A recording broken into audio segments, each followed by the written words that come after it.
وَلَقَدْ يَسَّرْنَا الْقُرْآنَ لِلذِّكْرِ فَهَلْ مِن مُّدَّكِرٍ۔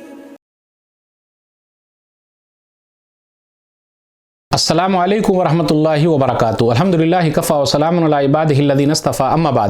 محترم ناظرین اکرام، آسان درس قرآن کے اندر 19ویں پارے کا 13واں رکوع ہے، جس کے اندر 16 آیتیں ہیں۔ سورہ شعراء سورہ نمبر 26 آیت نمبر 160 سے آیت نمبر 175 تک۔ اعوذ باللہ من الشیطان الرجیم، بسم اللہ الرحمن الرحیم۔ کذبت قوم لوط المرسلین، لوط علیہ السلام کی قوم نے بھی رسولوں کو جھٹلایا۔ اذ قال لهم اخوهم لوط الا تتقون، جبکہ ان کے بھائی لوط علیہ السلام نے ان سے کہا تھا، کیا تم اللہ سے ڈرتے نہیں؟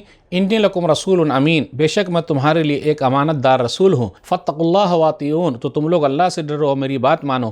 وما اسألکم علیہ من اجر ان اجری الا علی رب العالمین، اور میں دعوت و تبلیغ کا تم سے کوئی بدلہ نہیں مانگتا، میرا بدلہ تو رب العالمین، سارے جہان کے پالنے والے اللہ کے ذمے ہے۔ اتاتون الذکران من العالمین، کیا تم اپنی خواہش پوری کرنے کے لیے دنیا جہان کے مردوں کے پاس جاتے ہو؟ وَتَذَرُونَ مَا خَلَقَ لَكُمْ رَبُّكُم مِّنْ أَزْوَاجِكُمْ بَلْ أَنتُمْ قَوْمٌ عَادُونَ، اور اللہ نے تمہارے لیے جو تمہاری بیویاں پیدا کی ہے انہیں چھوڑ دیتے ہو، بے شک تم لوگ بالکل ہی گئے گزرے ہو۔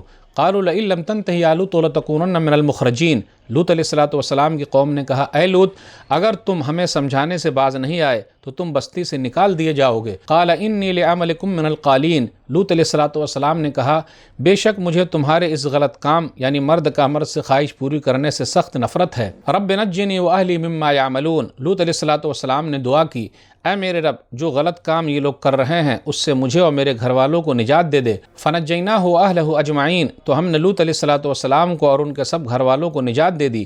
الا عجوزا فی الغابرین، سوائے ایک بڑھیا یعنی لوط علیہ السلام کی بیوی کے جو پیچھے رہ جانے والوں میں سے تھی۔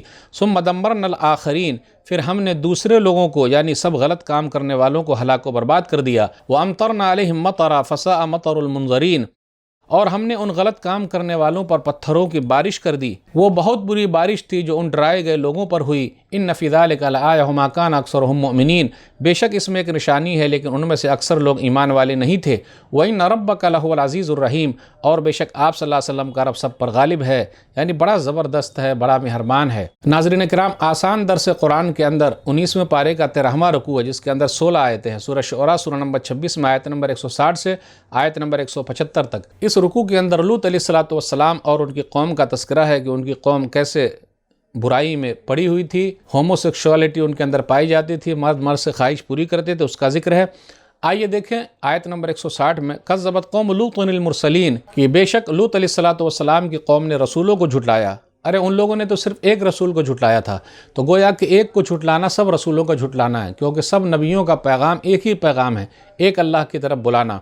اذ قال لهم اخوهم لوط لا تتقون، آیت نمبر 161 پر غور کیجئے، جب ان کے بھائی لوط علیہ السلام نے ان سے کہا، تو یہاں لوط علیہ السلام کو قوم کا بھائی کہا گیا ہے۔ انبیاء علیہ السلام اپنی قوم کے لیے بھائی ہیں، انہی میں سے ہیں اور انسان ہیں۔ نبی صلی اللہ علیہ وسلم نے بھی اپنے بارے میں کیا کہا؟ مسند احمد کی روایت ہے، حدیث نمبر 12579، وددت انی لقیت اخوانی، میرا دل چاہتا ہے کہ میں اپنے بھائیوں سے ملوں۔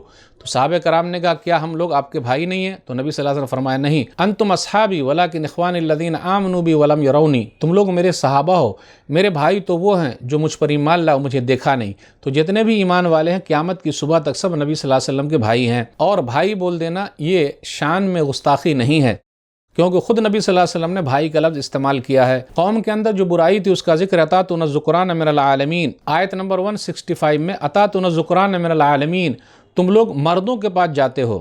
لوط علیہ السلام کی قوم دنیا کی ایسی قوم ہے جو مرد مرد سے خواہش پوری کرتے تھے۔ یہ لوگ شام کے علاقے میں صدوم اور اموریہ کے علاقے میں رہا کرتے تھے۔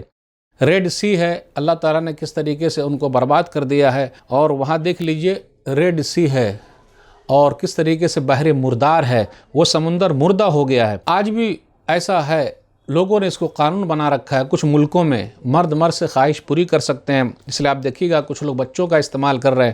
اسلام کے اندر ہے کہ آدمی اپنی بیوی کا بھی پچھلا حصہ استعمال نہیں کر سکتا۔ سنن ابی داؤد کتاب النکاح حدیث نمبر 2162، ملعون من اتی امرأته فی دبورها، ملعون ہے اس پر پھٹکار ہے جو اپنی بیوی کے پچھلے حصے میں آتا ہے۔ تو جو لوگ یہ کام کریں انہیں ڈرنا چاہیے، کیونکہ لوط علیہ السلام کی قوم کو اللہ نے برباد کر دیا ہے، ان کو بھی اللہ پکڑ سکتا ہے۔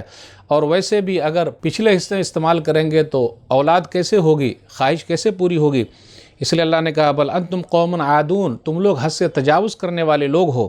لوط علیہ السلام نے سمجھایا تو قوم نہیں مانی، بلکہ ان لوگوں نے الٹے دھمکی دے دی اور کہا تم کو ہی ہم نکال دیں گے۔ اور ہمیشہ سے یہ چلا آتا رہا ہے کہ لوگ نیکی کو پسند تو کرتے ہیں لیکن نیکی کی طرف دعوت دینے والوں کو پسند نہیں کرتے، بلکہ ان کو نکال دیتے ہیں اور دھمکی دیتے ہیں۔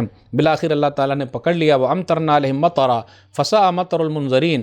کس طریقے سے اللہ تعالیٰ نے پتھروں کی بارش کے نشان لگے ہوئے کنکر پتھر ان پر برسائے گئے، ڈرانے والے لوگوں کو کس طریقے سے پتھروں سے برباد کر دیا گیا۔ آگے کہا آیت نمبر 174 175 بغور کیجئے، ان فی ذلک لآیہ وما کان اکثرهم مؤمنین وان ربک لہو العزیز الرحیم۔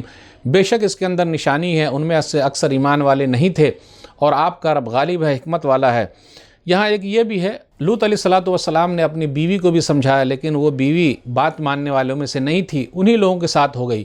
اسے یہ پتہ چلا آدمی بہت کوشش کرتا ہے، اپنے گھر والوں کے لیے فکر مند ہوتا ہے، لیکن نبی ہی کیوں نہ ہو ان کے بس میں نہیں ہے کسی کو سیدھا راستہ دکھانا۔ اللہ جس کو چاہتا ہے سیدھا راستہ دکھا دیتا ہے، اور افسوس کی بات ہے کہ نبی کے گھرانے میں رہ کر بھی وہ لوگ توحید والے نہ ہو سکے۔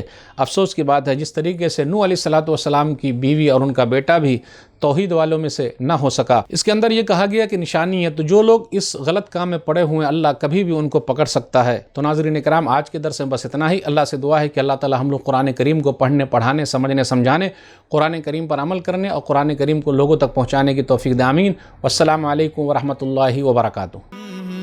اور مزید ویڈیوز کو دیکھنے کے لیے آپ ہمارے YouTube چینل کو سبسکرائب کریں۔ فجزاکم اللہ خیرا۔